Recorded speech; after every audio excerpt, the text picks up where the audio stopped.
Start. Okay. Hello and welcome to the first live session of this course on economic growth and development. I welcome all the learners to this first live session. There are a few questions that we have already received on the portal, as well as the Excel sheet that was shared with all of with us. And meanwhile, you can keep sharing your questions on the chat box. But to get you started, let me make a beginning by looking at some of the lessons that we have learned so far. I understand that we are in week 5 of this course currently. And in the basic idea behind this course, as I have shared time and again, is to familiarize students from any discipline to the ideas of economic growth and development. There are certain set ways in which economists understand and talk about the ideas of growth and development. There are a number of theorizations around it.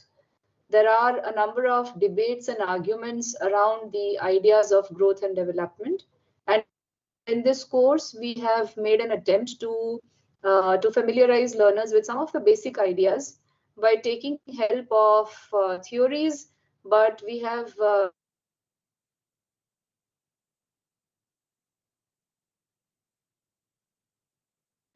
in a particular discipline, but to introduce the contemporary ideas on these issues. So in week 1 of this course, we studied about the concepts of economic growth and development. As part of conceptualization around economic growth, we have had extensive discussions on the concepts of GDP, GNP, what is the meaning of gross domestic product, gross national product, the gross concepts and the net concepts. And we have also introduced the idea of per capita income and how do the basic idea behind measurement of economic growth. We also made a distinction between growth and development, where we saw that when we consider growth or economic growth, we are necessarily talking about income growth, asset growth. We are talking about overall conditions of living of people, but which has some measurement aspect to it. And in week 1, we also introduced to the learners the ideas of structural features of developed and underdeveloped countries. There are economists have theorized developed and underdeveloped countries with respect to certain socioeconomic characteristics. We also discussed this. And in the form of a general lecture, we also discussed about the divide between the global north and the global south. And we saw that there is a historical understanding behind this divide between global north and global south. And then moving on in week 2, we discussed about the contemporary controversies on growth versus development. And in this part, we discussed a little about indices, that there are certain indices which have been introduced to measure growth and development. We extensively discussed about the concept of modern economic growth, the way economists understand economic growth, and with particular emphasis on the modern aspect of economic growth and how we have come up with time series information about how growth can be measured. And in the following 2 weeks, in weeks 3 and 4, we again extensively discussed the various theories around economic growth and development. We looked at various economists who have theorized areas of growth and development. Now, in this first live session, what I have tried to do is to discuss some of the concepts that I have introduced as part of week 5 on growth and inequality. I have received a few questions on the portal about inequality discussions, particularly in the context of Branko Milanovic's paper. And in this live session, I want to discuss a few ideas which I have not discussed in the NPTEL course currently, but it can provide some kind of a supporting material to the learners who want to get introduced to some of the concepts that I have used in this week on growth and inequality. Now, in this week on growth and inequality, we got introduced to the basic idea of why measurement of inequality is important. And the philosophy behind why measurement of inequality is important was discussed through certain principles of inequality. And I also made use of the term called Kuznets curve in this week, although it was I referred to this point, but this week did not have the scope. I did not get the scope to elaborate on that idea. So I'll make some attempt at elaborating on this idea of the Kuznets curve and why it is discussed in the context of growth and inequality. And in this week also, we had a general lecture on economic growth and public support, on how countries that have invested in its social sector development has seen lesser levels of inequality than countries which have over a period of time neglected the social sector. And then, of course, we looked at some measures of inequality.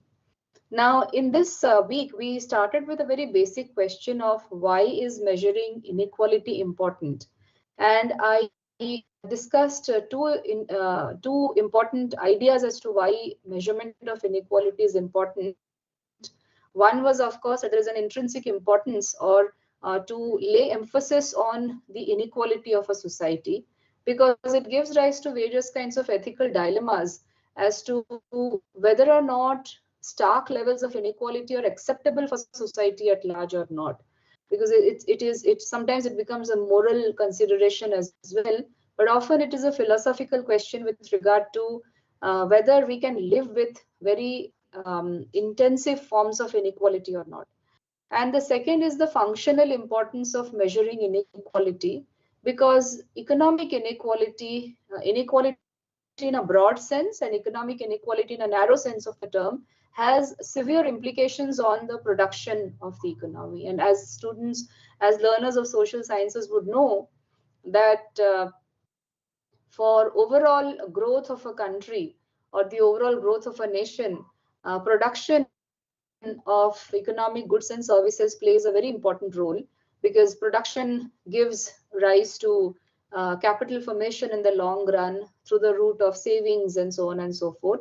So how well the productive sector of the economy is functioning, whether or not large sections of the population are a part of the productive sector or not, or whether a very small part of the population is a part of the productive sector, and there is a lot of dependency of non-working population in the production sector.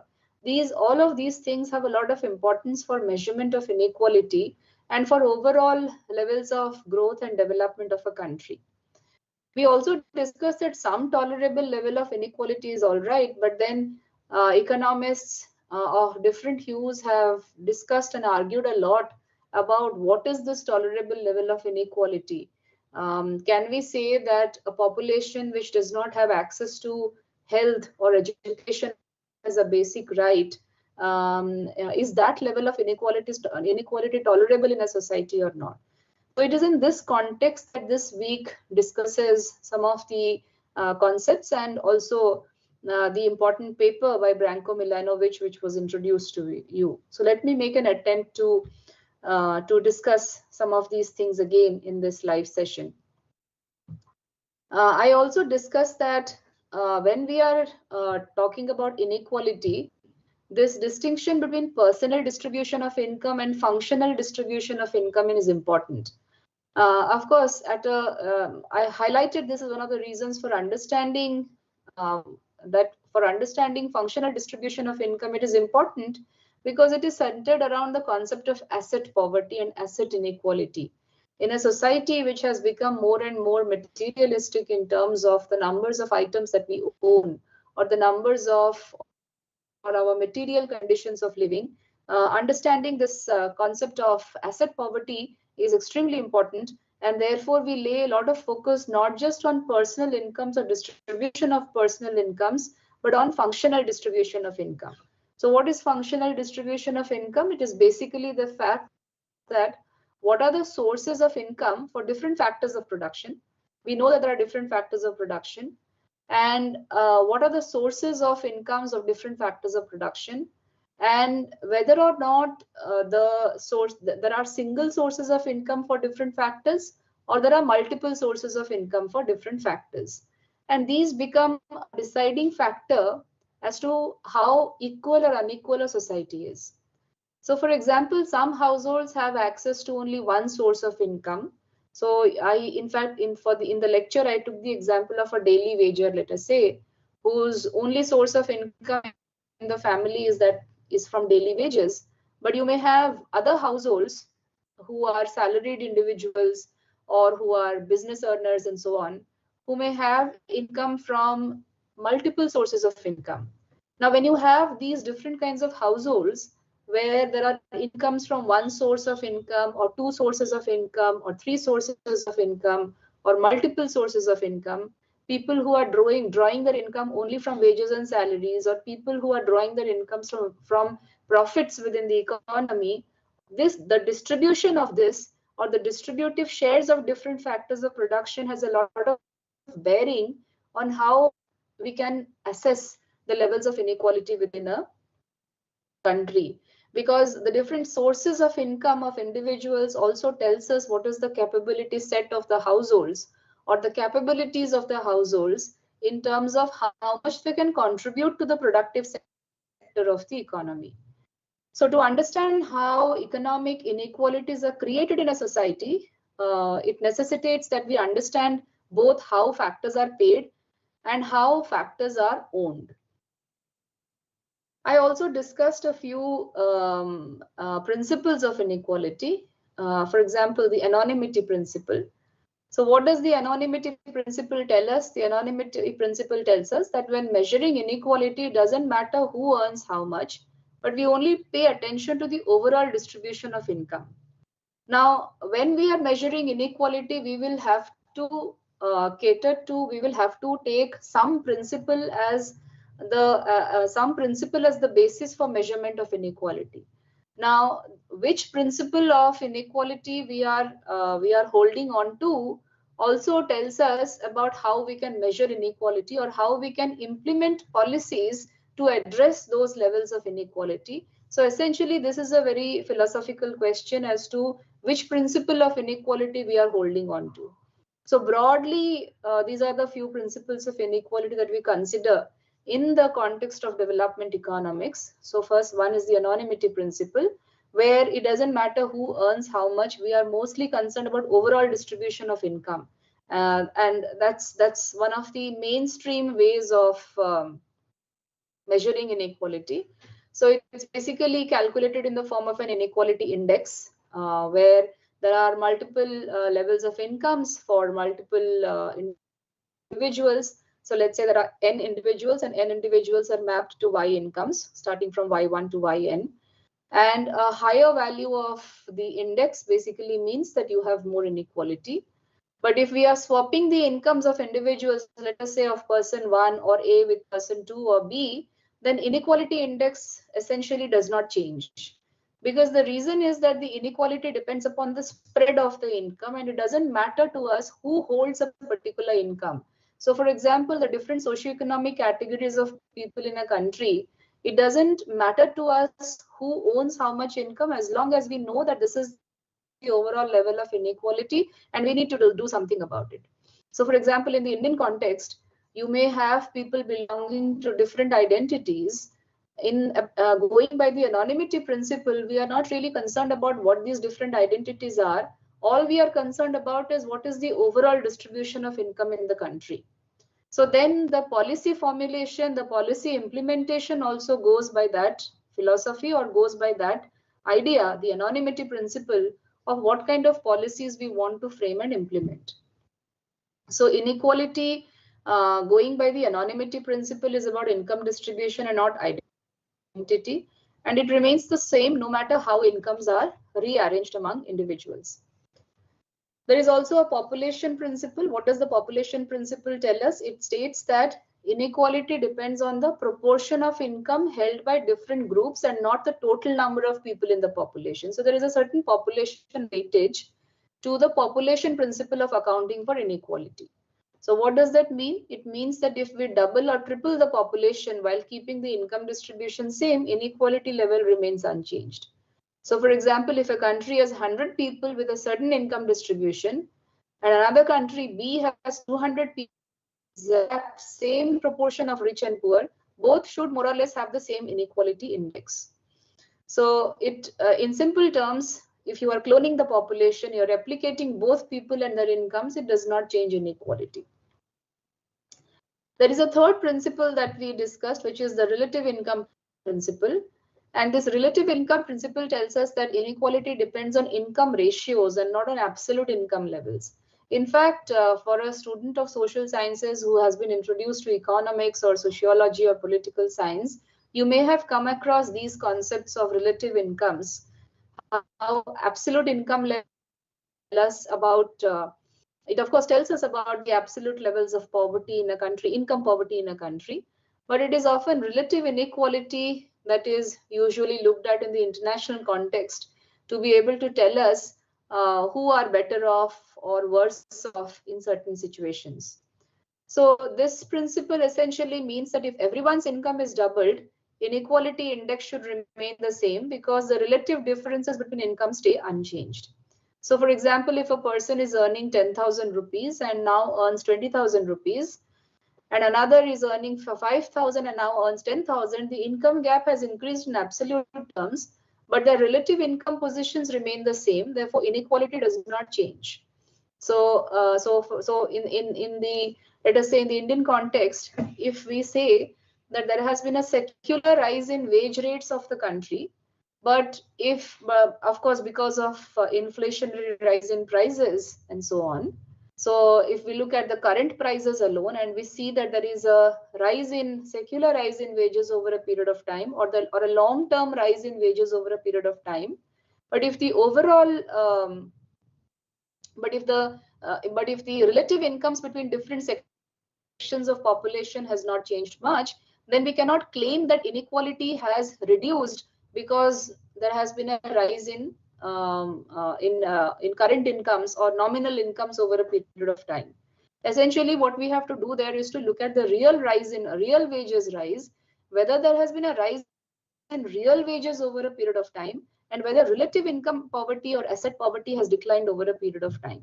So in simple terms, inequality, going by the relative income principle, is about how incomes compare to each other and not the actual income amounts. And then there is a Dalton principle, which is also referred to as the regressive transfers principle. And this one states that if money is transferred from a poorer person to a richer person, inequality increases. Vice versa, if money is transferred from a richer person to a poorer person, then inequality decreases. So for example, if a person who is earning 5,000 rupees gives 500 rupees to someone earning 50,000, then this gap between them widens and makes inequality worse. So in simple terms, taking from the poor and giving to the rich increases inequality, while the opposite reduces it. So these are the 4 principles that we discussed as part of the inequality class, and the transcripts that have been shared with you may not include some of these materials, but we will try to put up these materials on the portal for you to study. I also want to make a point about the Kuznets curve, because in these modules of week 5, I made a mention about Kuznets curve, but what exactly is Kuznets curve and what is its significance and importance in the context of inequality measurement or inequality discussion and argument in the overall domain of economic growth and development. So Kuznets curve is basically a theory that explains the relationship between economic growth and income inequality. It suggests that as an economy develops, inequality first rises and then falls, forming an inverted U shape. In my class, I mentioned that there is a lot of debate surrounding the Kuznets curve because the empirical evidences from developing countries and developed countries tells us that it is not necessary to have an inverted U shape, as we have seen in the case of India. So mostly in the context of the developed countries of the world, the empirical evidences tell us that the Kuznets curve, the U-shaped curve, the inverted U-shaped curve was experienced. So what is it that makes this inverted U-shape possible? So the rising part of the U-shape, we suggest that there is Kuznets curve suggests that there is rising inequality, and that is it is referred to as the early development stage. It happens when a country starts developing, people move from agriculture to industry.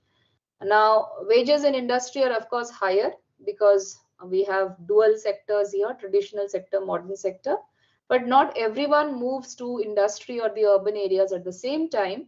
So because of this lag in movement from the traditional to the modern sector of large numbers of individuals, it creates a widening income gap between the rich, that is those who benefit first from this movement from traditional to the modern sector, and the poor who are left behind.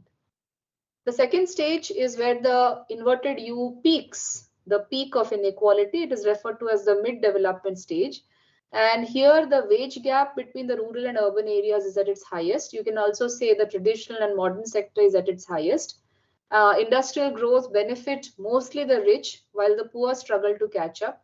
So now it is in this context that I discussed Branko Milanovic's paper of the 1990s, which tried to give a different kind of a picture and understanding about how empirically we can look at inequality has progressed or developed over a period of time. Before the 1990s, development economists mostly took Kuznets curve as given as one of the important empirical studies that told us how global inequality progresses. But in the 1990s, we have different kinds of scenarios where we have seen that countries have not necessarily followed the Kuznets curve kind of a shape as far as inequality is concerned. The declining part of the Kuznets curve is also called the declining inequality part or the later development stage. Now here inequality declines over the long term. Why? Because as the economy grows, governments introduce various kinds of social sector interventions, investments such as in education, labor laws, social welfare, and so on. And many people get skilled jobs, and there are wages for lower income groups which start rising. So as a result, over a period of time, income inequality decreases over time.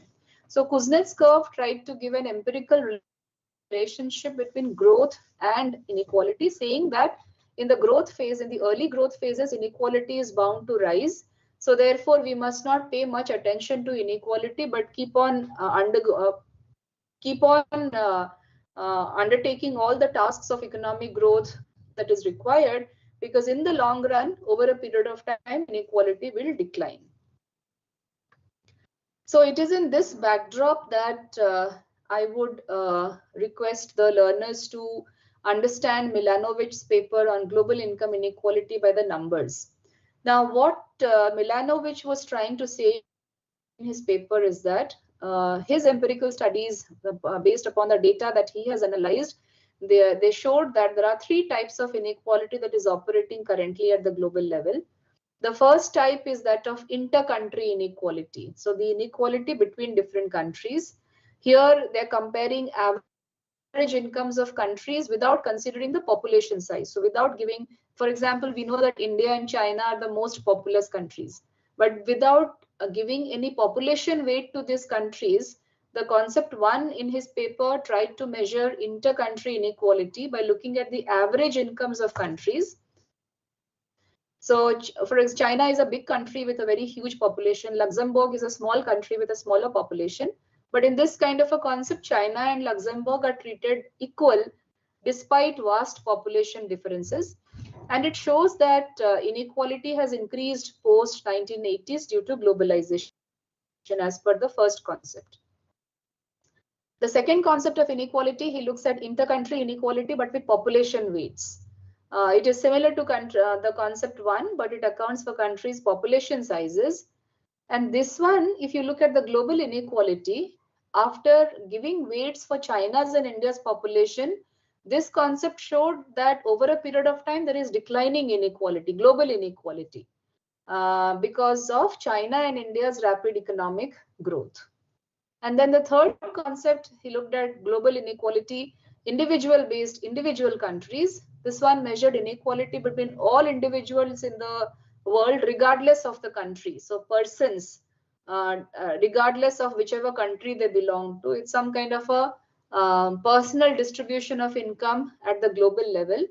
And this calculation showed that, and this calculation was based on household survey data rather than national averages. So some sample was taken from different countries. It was a huge study, and based on household survey data, the conclusion was that the highest inequality level was captured based upon this concept 3, because it captures within country income differences. So unweighted inequality rose significantly after the 1980s, showing a growing income gap between rich and poor nations. Concept 2, which was a population-weighted inequality, it showed that inequality declined post-1980s due to China and India's growth, suggesting overall global inequality improved. And concept 3 showed that global individual inequality remained very high, thereby showing within country inequality matters more than between country inequality. So today we are not really much concerned about, going by concept 3, we're not really concerned about the distinctions and comparisons between developed countries and developing countries, but we should be more concerned about the poverty and inequality within the countries, because the concept 3, global individual inequality, shows that historically this is the phase where within country inequalities seem to be the highest among all countries. So then he builds an elephant curve where he shows that there are certain winners and losers as far as globalization is concerned. So who are the big winners? It is the global middle class who are in China, India, Brazil, because they have seen huge income growth. The top 1% are the richest people in the world who have also gained significantly. But who are the big losers in terms of income loss and livelihood? They are the global upper middle class or the working class in developed countries, for example, in the US and Europe, who have seen income stagnation. And of course, the poorest 5% of the world. These are the key takeaways from Milanovic's paper. First is that globalization reduced inequality between countries, but increased inequality within countries. The richest 1% continue to gain the most. Middle class workers in rich countries suffered stagnation because of job outsourcing and automation. The poorest Americans are still richer than 60% of the world's population, which also shows that there are global wealth disparities. And he also concluded that migration play a crucial role in global inequality. So I'd like to stop sharing the slides now, and I welcome questions from the from live questions from all of you. If you have questions to ask me.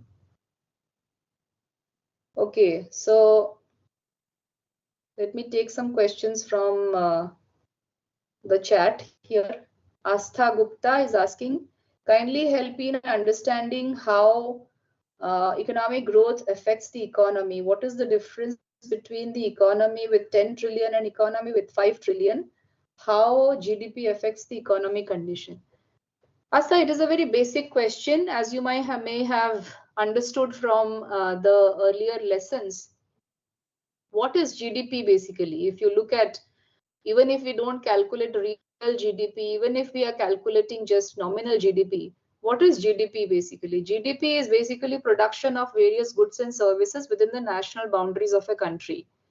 Now, in the context of economic growth or economic development, we are mostly concerned about what are the levels of consumption of population, consumption by population in the country. Now, when I say consumption, what are you spending on? Whether or not you have enough incomes in your hand to be able to buy or purchase your not just necessities, but more and more goods and services. Now, why is this task of production important within the economy? This task of production is important within the economy because it puts money in the hands of people. And when there is money in the hands of people, you consume, you save, it leads to capital formation. The capital that is formed is invested further and reinvested, and that leads to more and more incomes. And when it leads to more incomes, it of course leads to distribution of incomes among different sections of the population. Now the question is whether this distribution of income is taking place equally or unequally. That is a second step question. But the first is the overall production must increase. So GDP is nothing but overall increase in. So when we are saying increase in GDP, you mentioned $10 trillion economy, $5 trillion economy, and so on. This is basically telling us what is the size of our economy in terms of the productive sector.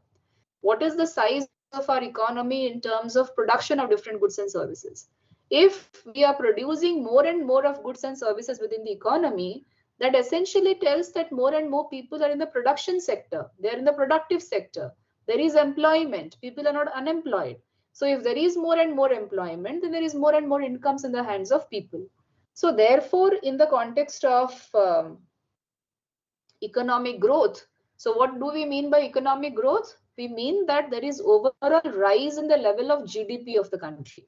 So in the basic concepts chapter, this is what we studied, that there are certain set ways in which we want to measure growth within the economy, and assessing the gross development product or measuring gross development product.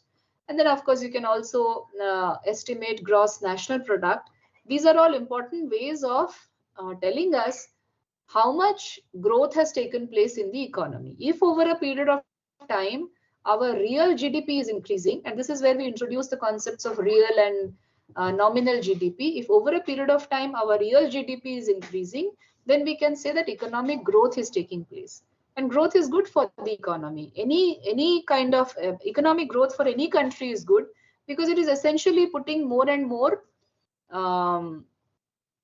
goods and services in the hands of people. It is putting more and more incomes in the hands of people, and thereby income is of course one of the ways in which we can improve our standards of living. So for example, I can demand better health conditions, I can demand better education, I can demand things that help me in my life more if I have more and more income in my hand. So that is essentially what we mean by economic growth, and that is how it affects the economy.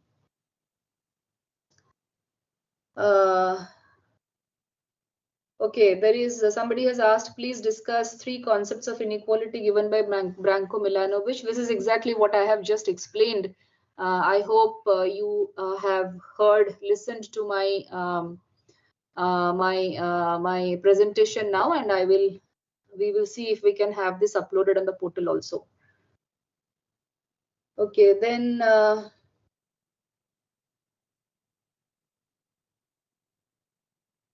there's a question on solo growth model and Harrod-Domar growth model. Please put these questions in the portal and we will take these up there.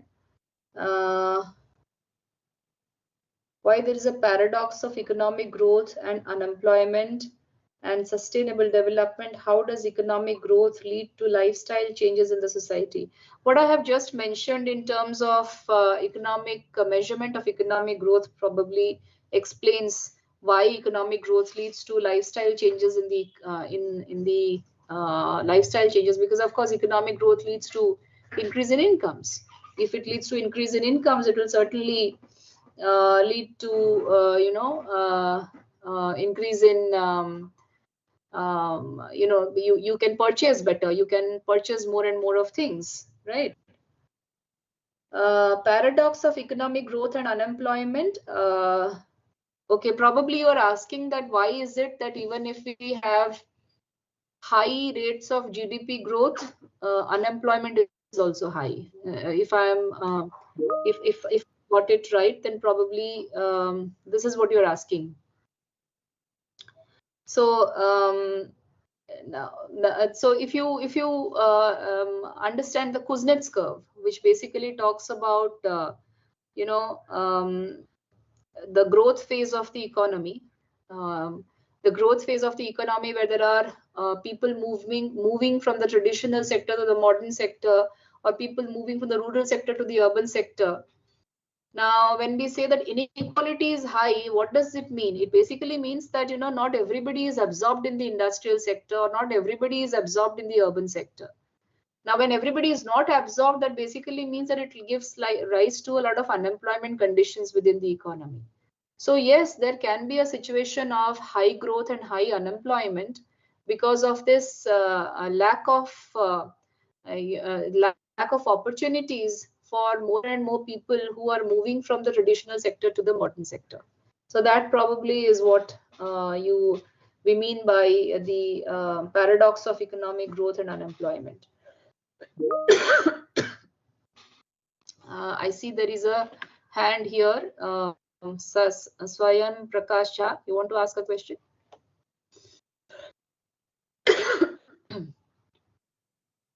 You can ask your question.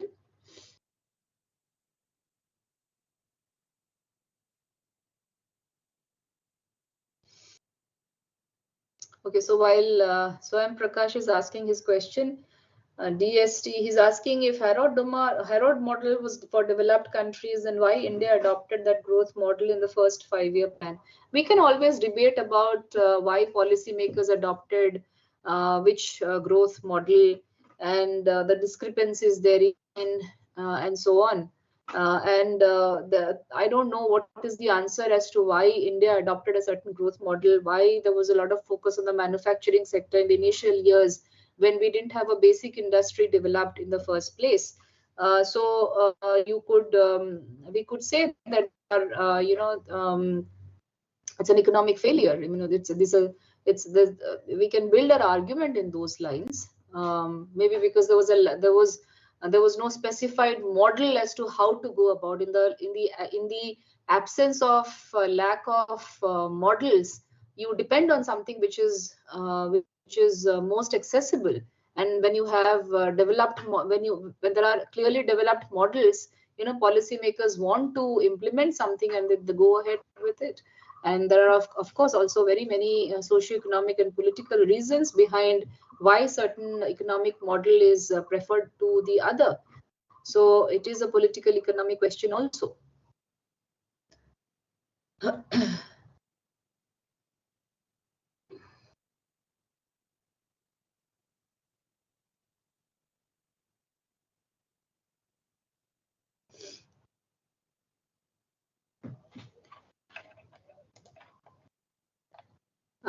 Which type of growth theory is suitable for India is what Swayam Prakash Jha asks. I don't know. There are Indian economy currently is in a phase where there are very high growth sectors and there are low growth sectors. Agriculture is of course stagnating because of a lack of availability of labor. It is stagnating also because of various kinds of policy issues. And industry is also not, industrial growth in terms of the manufacturing sector is also, there is a slowdown. So in terms of the growth theory, it hardly ever happens that we adopt one growth theory and we apply it to a certain economy. India, for example, is a complex economy because we are a federal government. So there are states, there are different kinds of states. And the states have a lot of power in terms of framing of policies in their own states. And there are different sectors within the state governments also, progress differently. So there cannot be one size fit all solution as far as India is concerned, particularly in the current times when there are sectors which are high growth and there are sectors which are low growth. So therefore, it is not possible to suggest one growth theory which suits India. But of course, there has to be multi-pronged approaches as far as India is concerned in the current juncture. There are sectors which does not require much state support or government intervention, but there are sectors, for example, the agricultural sector, which continues to require a lot of government support and state intervention. So in that sense, there has to be a multi-pronged approach as far as India's growth story is concerned. Relationship between inequality and unemployment. As I just said, that unemployment or employment is one of the indicators or one of the parameters. Inequality can be measured in terms of income inequality or asset inequality. Now, when we are saying that there are low incomes or no incomes, then if there are no incomes, then certainly we are talking about unemployment conditions, because employment is one of the important sources of income, right? So, of course, during a period where inequality is rising, and if we are referring to income inequality, then that is certainly the case that unemployment is also rising in certain sectors of the economy. Okay, and in fact, when we were studying the basic concepts, we discussed the fact that there are limitations of GDP as a concept, because GDP as a measure of growth is an average measure, and it does not really include, it may not always be a representative indicator of growth, because we are not considering many sections of the population who are not a part of the productive sector. So when you are not a part of the productive sector, you may be either unemployed or you may be underemployed. So the relationship between inequality and unemployment is not very straightforward. But in the growth phases, if inequality is rising, certainly it is also related to high levels of unemployment as well. And in the Indian context, the empirical studies of the last 15 years tell us that this was a period of growth where GDP increased, but at the same time, unemployment also saw a rise.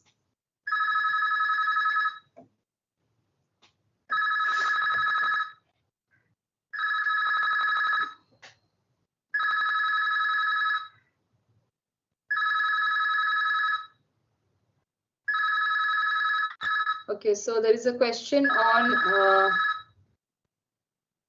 so ma'am, does it mean that economy will grow more if manufacturing and service industry, will the economy grow more if manufacturing and service industry grows? Manufacturing and service are a part of secondary and tertiary sector only. So you're asking if manufacturing and service industry grows like the secondary and tertiary sector, will it lead to downfall of the primary sector? No, not necessarily. Not necessarily. The growth of the primary sector, see, when what is being produced in the primary sector is used by the tertiary sector and the secondary sector. So why would, when we talk about intersectoral shares, or when we talk about intersectoral development within an economy, the products of the primary sector are used by the secondary sector and tertiary sector. So it does not mean that if secondary sector is growing or tertiary sector is growing, it definitely leads to the downfall of the primary sector. That is not proper reasoning. But of course, there can be a downfall of the primary sector depending upon the policy framework that we have adopted during the growth phase of the economy. So there is no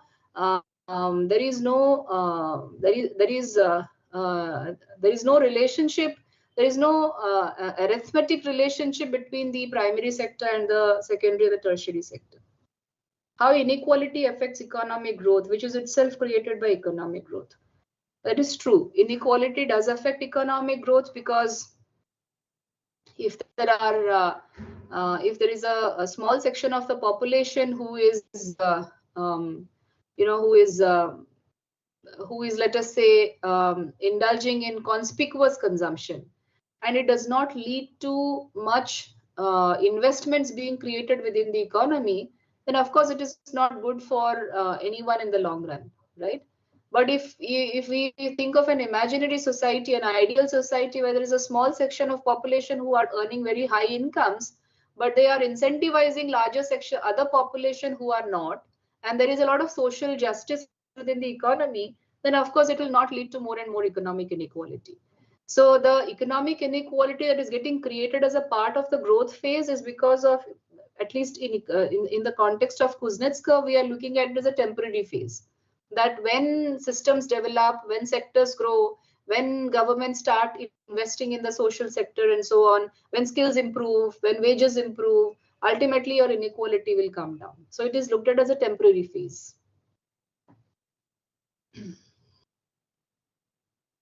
As I mentioned that, some tolerant levels of inequality is acceptable. So for example, when we talk about this concept of full employment of resources in economics, this is a very basic concept which is used in economics, right? That we begin with the fact that we begin with the assumption that when we discuss perfect competition or allocation of resources and so on, we begin with the idea that there is full employment of resources within the economy. What is this concept of full employment? Does this concept of full employment mean that there is no unemployment of any resources within the economy? That's not true. Some amount of frictional unemployment is always there. Now, when I'm saying unemployment, not necessarily employment of the labor force, but employment of different other resources. It could be land, it could be other capital assets and so on. So frictional unemployment or there is some acceptable tolerant level of unemployment of resources, which is acceptable for a society. But what we are talking about in the context of contemporary times or historically, the kind of growth that we have seen in modern economies is that there are stark levels of inequality where you have large, which is why Branko Milanovic's paper is also important, that you have the top 1% of the world which is still enjoying very high levels of development, whereas you have the bottom that has had no improvements at all. So it is that level of stark levels of inequality that we are talking about. Okay, so I think we have completed our time allotted to a live interaction. Clearly, there are many other interesting questions that are coming up. I would encourage students to please post this. Can take it up. But my request to the learners is that when you are framing your questions, please frame it in a manner in which we can I can also prepare my answers well for the questions, because often I get questions about how is this exam going to be, how multiple choice questions and things like that. These are all questions that of course our TAs can also handle. But if you want me to answer better, please frame your questions properly and then put them on the portal, and then we'll take up in the next live session. So thank you very much.